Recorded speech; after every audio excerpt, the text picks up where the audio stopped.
Hi everyone, it's Rain. We're coming to you with another full Commander update.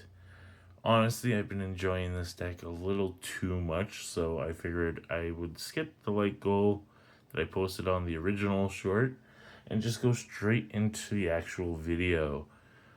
This one is for SpiderGwen, Web Warrior, also known as Najeela, the Blade Maiden, or Blade Blossom, sorry. She's a 3 cost, 2 colorless, 1 red, legendary creature, human warrior, with whenever a warrior attacks, you may have its controller create a 1/1 white warrior creature token that's a tapped and attacking.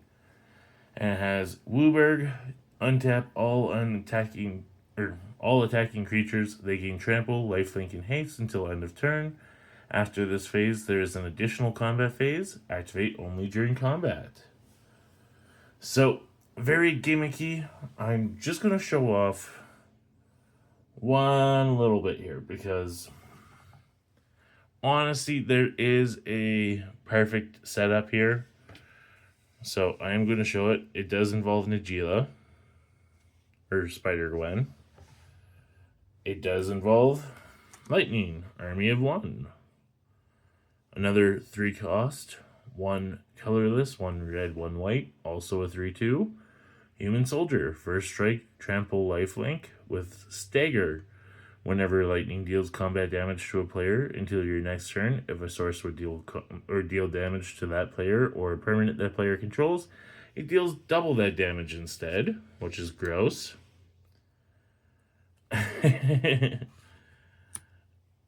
Aurelia, the Warleader, flying vigilance haste. This one's a bit of a bigger cost. It's 6, 2 colorless, 2 red, 2 white. Flying vigilance haste, and whenever it attacks for the first time each turn, untap all creatures you control. After this phase, there's an additional combat phase. You can already see how this is going. And then we have Moraug, Fury of Akoum. Another 6 cost, 4 colorless, 2 red. Each creature you control gets +1/+0 for each time it has attacked this turn. With landfall, whenever a land enters the battlefield under your control, if it's your main phase, there's an additional combat phase after this phase. At the beginning of that combat, untap all creatures you control. Which, again, really, really broken.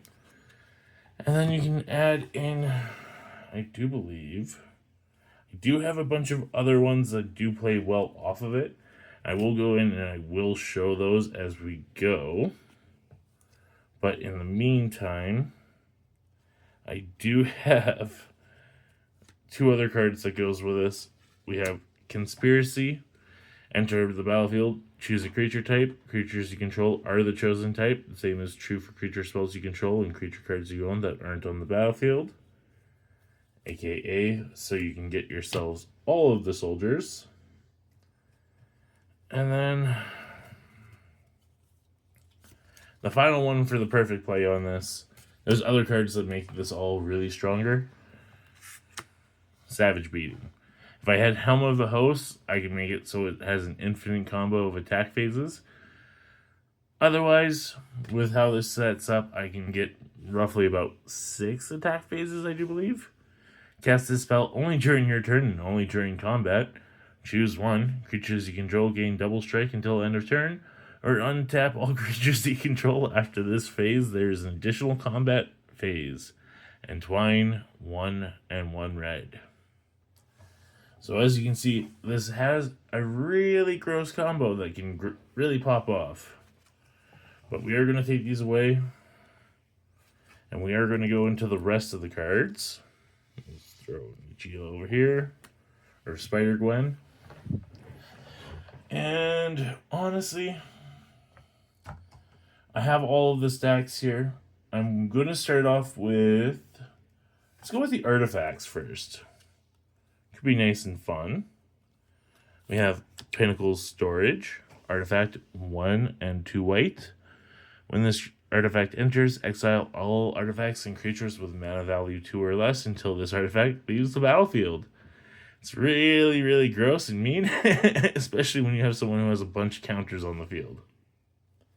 You can also pay 6 and 2 white, put each card exiled with this artifact into its owner's graveyard, then create a 2/2 colorless robot artifact creature token for each card put into a graveyard this way.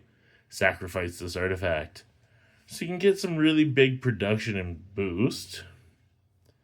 We'll do our mana rocks next. So we pull that off to the side. We have a Soul Ring full art. Nice and pretty. We also have a Glittering Stockpile.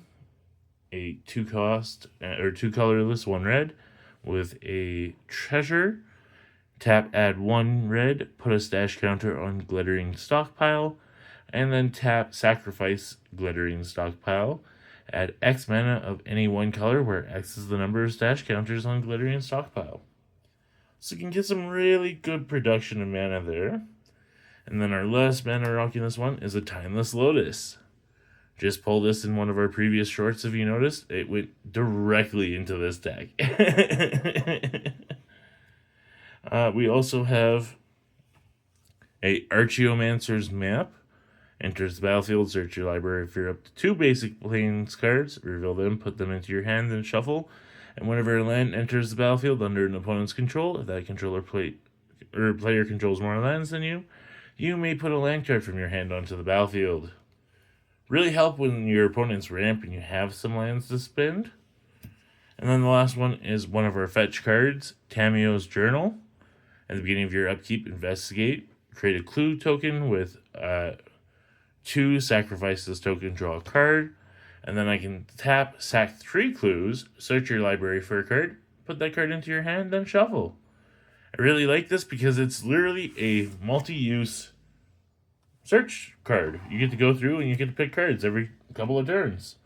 Especially if you have multiple upkeeps. I don't at the moment, but I could. Really, really could. We'll go into... Well, we're still in the artifact, so may as well play with it. I have a couple of equipments as well. We have a Lost Jeet. Not sure how to pronounce it properly, but whenever you equip, the creature deals combat damage, put a charge counter on it. And remove a charge counter from Lost Jeet. Choose 1, untap target land. Target creature can't block this turn, and or put a 1/1 counter on equipped creature. Can build pretty well. Especially whenever you get multiple attacks per turn. We also have a Warrior Sword. So if we don't have a Conspiracy on the board, we can turn a couple of creatures into warriors. At least one at least. It has Job Select. When it enters, you can create a 1/1 colorless hero creature token, then attach it. And equipped creature gets a +3/+2 and is a warrior in addition to its other types. Has a high equip cost, but not the worst thing in the world. We also have a Hunter's Blowgun. 1 cost, equipped creature gets a +1/+1, and equipped creature has Death Touch as long as it's your turn, otherwise it has Reach. Nice little, gives your opponents a hesitant thought when it's your turn for blocking, and or if they have flying and want to swing at you when it's not your turn. Next one, I pulled these guys specifically out of the 2 sets of creatures because I have my warriors pulled aside and then I have my non-warriors pulled aside. Obviously, because the warriors proc the ability of our captain. SpiderGwen. These ones, though, are a little bit more fun. We have Fang and Vanilla. Fang, Fearless Lassie, and Vanilla, Cheerful Lassie, has a lovely little bit abilities. Whenever 1 or more cards leave your graveyard, you draw a card and lose 1 life. This ability triggers only once each turn. And when Vanilla enters the mill 2 cards, then return a permanent card from your graveyard to your hand. At the beginning of your first main phase, if you own or both own and control Vanilla and a creature named Fang, Fearless Lassie, you may pay 3 colorless, 1 black, 1 green. If you do, exile them and meld them into Ragnarok, Divine Deliverance. Which, as you can tell, because we has we has. So, Ragnarok Divine Deliverance is a lovely card. It's a legendary creature, beast avatar, with Vigilance, Menace, Trample, Reach, Haste, and when it dies, destroy target permanent and return target non-legendary permanent card from your graveyard to the battlefield. So not only is it ruthless on the battlefield, it also respawns things that have been taken away from us. So we can do quite a lot with that in this deck, as you can tell. I would ask and say, what should we go with next? But I have it all piled up, and I think the next fun one we can do will be our enchantment auras. It's only a handful. We have Buried in the Garden, Enchant Land, enters the battlefield, exile target non-land permanent you don't control until Buried in the Garden leaves the battlefield. Whenever enchanted land is tapped for mana, its controller adds an additional 1 mana of any color. We also have Chains of Custody. Enchant creature you control. When Chains of Custody enters, exile target non-land permanent and opponent controls until it leaves the battlefield. And my enchanted creature has Ward 2. And then lastly, Unflinching Courage, enchant creature. Enchant creature gets +2/+2 and has Trample and Lifelink. Unlike the first two, that last one doesn't steal other creatures. It just gives me that little bit of a boost. And we're on the enchantments. We may as well continue that way. Up next, we have Bleeding Effect, which is a lovely card at the beginning of your combat. On your turn, creatures gain the abilities of other creature cards in your graveyard. So if you have something with Flying, or Haste, or Lifelink, Menace, Reach, Trample, Indestructible, Hexproof, Death Touch, First Strike, Double Strike, any of the aboves in your graveyard, all of your creatures have it. Lovely. We also have Exploration, which does go with that initial first combo, which allows us to play additional lands on each of my turn, which allows Moraug, Fury of Akoum to proc multiple times. We have Widespread Thieving. Hideaway 5. When this enchantment enters the battlefield, look at the top 5 cards of your library. Exile 1 face down. Put the rest on the bottom in a random order. And whenever you cast a multicolored spell, create a treasure token. Then I may pay Wooburg, one of each color. If you do, you may play the exiled card without paying its mana cost. So, can work rather well in our favor. You do have some nice cards in here. We also have Spider-Verse. The legend rule doesn't apply to spiders you control. Whenever you cast a spell from anywhere other than your hand, you may copy it. If you do, you may choose new targets for the copy. If the copy is a permanent spell, it gains haste. Do this only once per turn. Can be pretty nice, especially once we go into the creatures. We also have Rest in Peace. It gets to exile all graveyards for those graveyard pullers. And if a card or token would be put into a graveyard from anywhere, exile it instead. We have Broker's Ascendancy. At the beginning of your end step, put a 1/1 counter on each creature you control and a loyalty counter on each planeswalker you control. I don't have any planeswalkers in here, but as you can tell, that does get broken too. Finally, up for enchantments, we have Sneak Attack. It's a small 4 cost. With a pay 1 red, you may put a creature card from your hand onto the battlefield. That creature gains haste. Sacrifice the creature at the beginning of the next end step. So again, can get some broken combos out there for sure. Screws it. We're going to have some fun.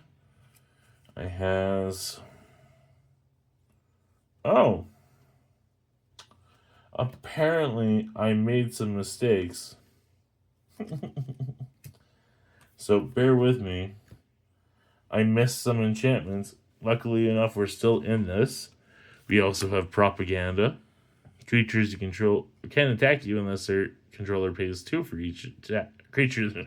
Oh my goodness, can't speak. For each creature they control that's attacking you.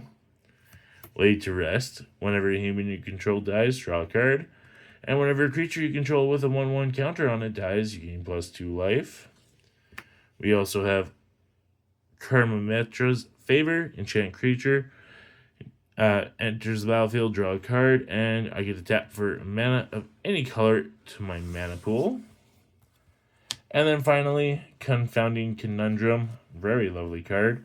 When it enters the battlefield, draw a card, and whenever a land enters the battlefield under an opponent's control, if that player had another land enter this battlefield under their control this turn, they return a land that you control to its owner's hand.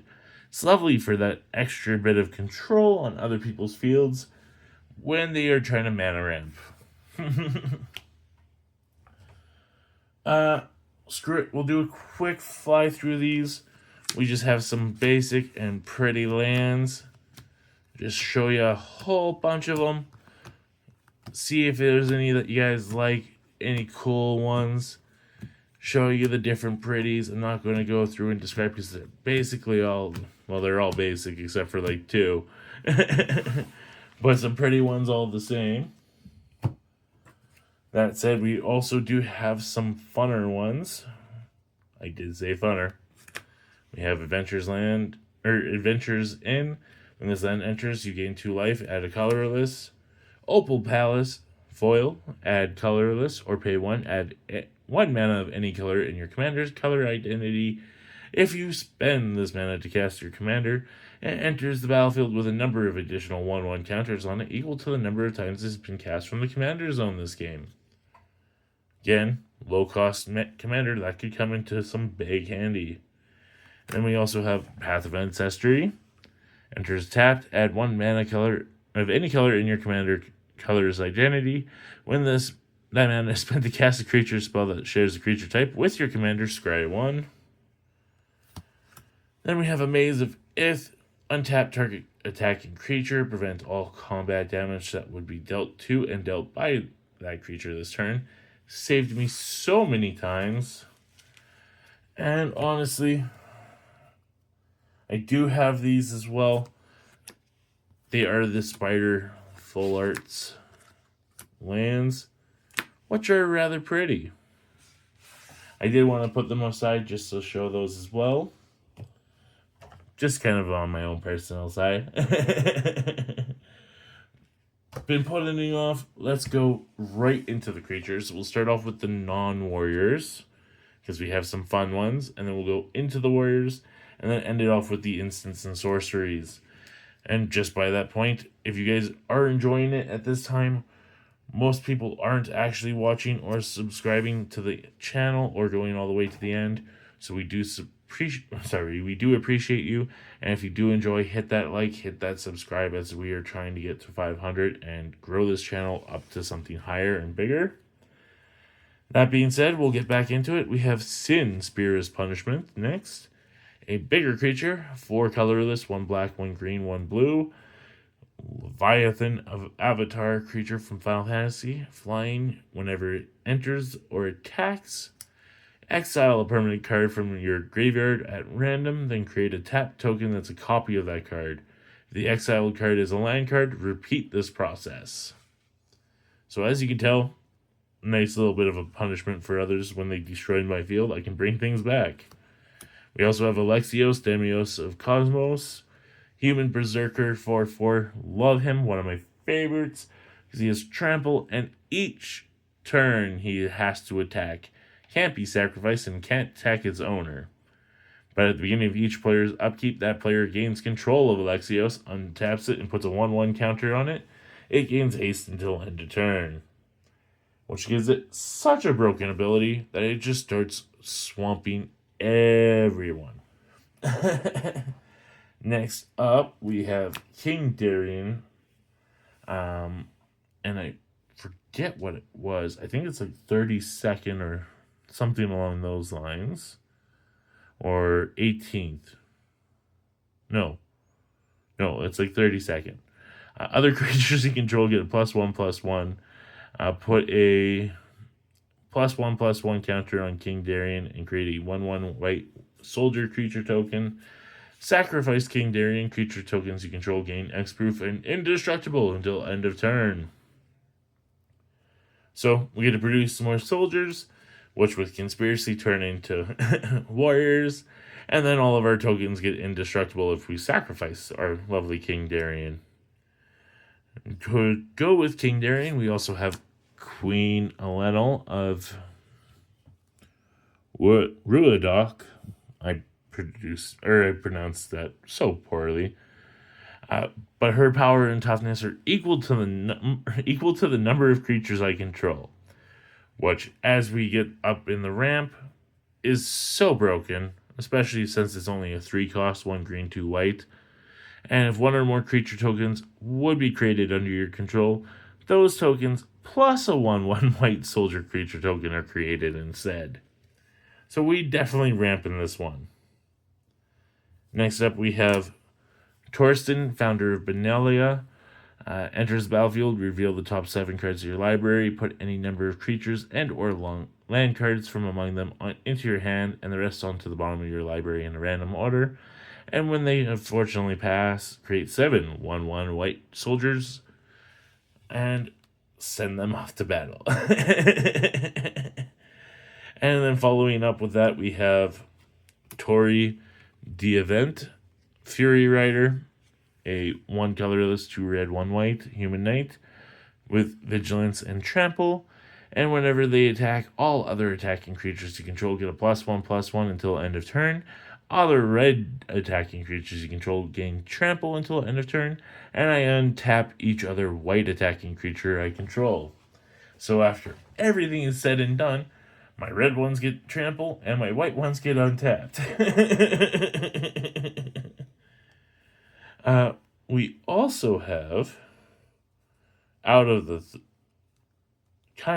it, but Odric, Lunarch, Marshall. At the beginning of each combat, creatures you control gain first strike until end of turn if a creature you control has first strike. The same is true for Flying, Death Touch, Double Strike, Haste, Hexproof, Indestructible, Lifelink, Menace, Reach, Skulk, Trample, and Vigilance. So if you guys remember, we take this, and we take the bleeding effect, and then we have the abilities of all of our creatures on the field, and all of the creatures in our graveyard. Definitely a lovely combo. Next up, we have Shay Cormac. Permanents you control. Your opponent's control lose Hexproof and Indestructible Protection, Shroud, and Ward until end of turn for 1 cost. It's only a 2-cost, 1 white, 1 black. And whenever a creature you control, an opponent controls, becomes the target of a spell or ability you control, put a bounty counter on that creature, and whenever that creature with a bounty counter on it dies, put 2 1/1 counters on Shay Cormac. That said, I'm pulling those aside because the next ones we have are the spiders. We have Web Warriors, Spider Hero. Whenever this creature enters, put a 1/1 counter on each other creature you control. Spider-Man 2099 from the future. I can't cast him in my first 3 turns of the game, but he does have Double Strike and Vigilance for a 2-cost, 2 and 3 power and toughness. And at the beginning of your end step, if you played a land or cast a spell this turn from anywhere other than your hand, Spider-Man 2099 deals damage equal to his power to any target, which can be really gross. And then we also have Spider-Man Noir, a 4 colorless, 1 black. Menace, whenever a creature you control attacks alone, put a 1/1 counter on it. And Surveil X, where X is the number of counters on it. So these are the non-warriors. That being said, we'll now go into the warriors. Starting off, we have a fun one. Sigrid, God Favored. Legendary creature, human warrior with flash for a cost of 1 colorless and 2 white. You get first strike, protection from god creatures, and enters the battlefield exile up to 1 target attacking or blocking creature until Sigrid leaves the battlefield. So bring him in and clear a portion of the field, and it just causes problems for those with god creatures. We also have Kor Blademaster, Double Strike. Equipped warriors you control have Double Strike. Don't have a lot of equipment, but for those that do, does get extra abilities, plus with the other cards, we can pull that ability anyways. We also have Quirion. Oh my goodness, I said that horrible. The Beastcaller, a druid warrior for a 1/1 green. Whenever you cast a creature spell, put a 1/1 counter on the Beastcaller, and whenever the Beastcaller dies, distribute X 1/1 counters among any number of target creatures you control, where X is the number of 1/1 counters on the Beastcaller. Next up, we have Gladiolus Amicitia. A 4 colorless, 1 red, 1 green. Enters the battlefield, search your library for a land card, put it onto the battlefield tapped, and shuffle. And he has landfall. Whenever a land you control enters, another target creature you control gets +2/+2 and gains trample until end of turn. Because it's not about improving his strength, it's about improving the strength of others. We also have Kutzil, Malamet, Exemplar. Your opponent can't cast spells during your turn. Whenever one or more creature you control, each with power greater than its base power, deals combat damage to a player, draw a card. Which, as you can tell from this deck, can be basically all of them. We also have the Vanguard Seraph, Angel Warrior with flying. And whenever I gain life for the first time each turn, Surveil 1. We have Nadier's Nightblade. Whenever a token you control leaves the battlefield, each opponent loses 1 life, and I gain 1 life. Lovely combo, eh?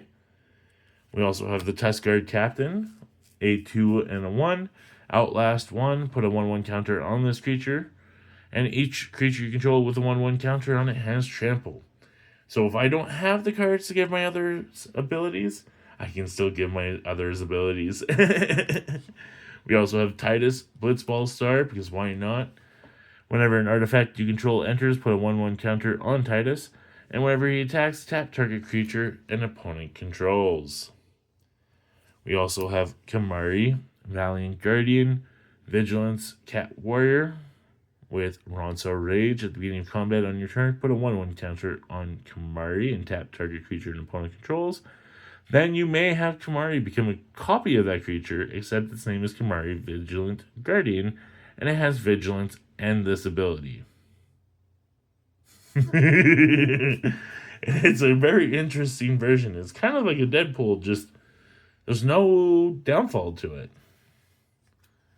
We also have Kraven Proud Predator, a 1 colorless, 1 green, 1 red, Vigilance, top of the food chain. Kraven's power is equal to the greatest mana value among permanents you control. And then Fynn the Fangbearer. Last creature in the deck is Death Touch. Whenever a creature you control with Death Touch deals combat damage to a player, that player gets 2 poison counters, which is gross. And kind of why I have him in there. Then we have the instants and sorceries. Luckily, we're almost at the end. Just a couple left. Going into the instance, we have Strength of Will, a 1 colorless, 1 green instant. Until end of turn, target creature you control gains indestructible, and whenever this creature is dealt damage, put that many 1/1 counters on it, making it so much stronger. We have Disenchant, destroy target artifact or enchantment, and Anti-Cognition, target or counter target creature or planeswalker spell unless its controller pays 2. If that opponent has 8 or more cards in the graveyard, instead counter that spell, and then scry 2. Nice little counter just for the mess of it, because I have a blue in there. And then all we have left are the sorceries. So we'll have fun with that, and then we'll call her a day. Starting up, we have a Day of Judgment for the board wipe. Destroy all creatures. Then we have Zavin's Reclamation. Return target permanent card with mana value 3 or less from your graveyard to the graveyard. If this spell was cast from a graveyard, you may copy the spell and may choose a new target for that copy. I mean, it's only 2 extra costs to be able to flashback it, so not a bad cost. We also have the Hour of Reckoning, Convoke. Destroy all non-token creatures. And yeah, I thought I had one. I the opposite. I guess. Destroy all creatures, all non-token creatures. A fun one we have is the finale of Devastation. A X 2 green, search your library and or graveyard for a creature card with mana value X or less, then put it onto the battlefield. If you search your library this way, shuffle. If X is 10 or more, creatures you control get +X until and gain haste until end of turn. We also have a plea of guidance, so we can search our library for up to 2 enchantment cards, reveal them and put them into our hand, then shuffle your library. Because who doesn't like enchantment pulls? We have Hit the Mother Lode, discover 10. If the discovered card's mana value is less than 10, create a number of tapped treasure tokens equal to the difference. So we can give ourselves some very big mana pull. We have Pull Through the Weft. Return up to 2 target non-land permanent cards from your graveyard to your hand. Then return up to 2 target land cards from your graveyard to the battlefield tapped. And we have Lawmage's Domination. X +3 blue. The spell costs 3 less to cast if the target is a creature whose controller has 8 or more cards in the graveyard. Gain control of target creature with converted mana cost X. So very broken, I get to steal your cards. Then we have Trial of Agony. On 1 cost, choose 2 target creatures controlled by the same opponent. That player chooses one of those creatures. Trial of Agony deals 5 damage to that creature, and the other can't block this turn. Ruthless, right? And then speaking of Ruthless, we have Collective Brutality. Escalate, draw a card, discard a card, choose 1 or more. Target opponent reveals their hand. You may choose an instant or sorcery card from it. That player discards this card. Target creature gets -2/-2 until end of turn, and the target opponent loses 2 life, and you gain 2 life. Then we have the Exhilarating Allocation. Put 2 1/1 counters on target creature you control. Other creatures you control get a +1/+1 until end of turn. And then finally, Behold the Sinister Six.